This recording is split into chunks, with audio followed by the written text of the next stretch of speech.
We're only about a month, maybe 45 days from the start of the fall breeding season, and for those herds that are going to use natural breeding with bulls, now is a good time to make sure that bull battery is ready to do the job for which we've purchased those bulls. First of all, if we're going to have multi-sire pastures, and by that I mean where more than one bull will be running in the same breeding pasture at the same time, I think it's important that we go ahead and put those bulls together now so that they go ahead and establish who's king of the mountain. They're going to do their normal amount of social interaction, deciding which one of those bulls is the dominant bull. Let's get that done ahead of time so that they're not fighting during the first part of the breeding season when we'd like to get a high percentage of the cows bred. If we're going to use both young bulls and mature bulls, I really suggest that we put the young bulls in together and the older bulls together rather than mixing them.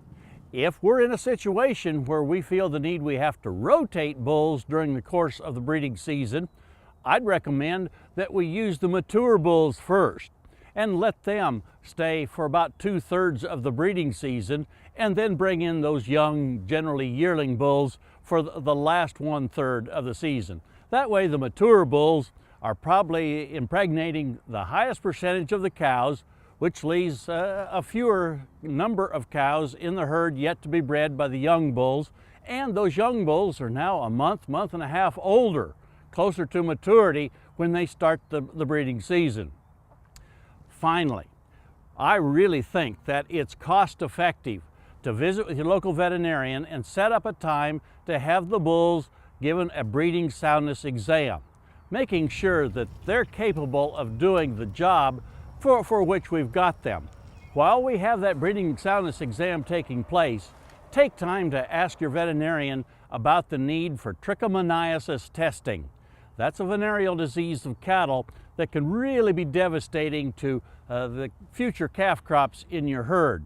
So visit with your veterinarian about the need for those tests. If you're a seed stock producer and are going to be selling some bulls this fall, certainly you want to visit with your veterinarian about the proper testing that's going to be needed for those bulls, and even some of the new testing procedures that are being used in other states like Texas, if you happen to move some bulls that direction.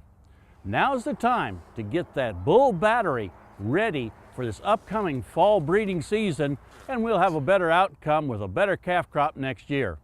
Hey, we look forward to visiting with you again next week on Sunup's Cow Calf Corner.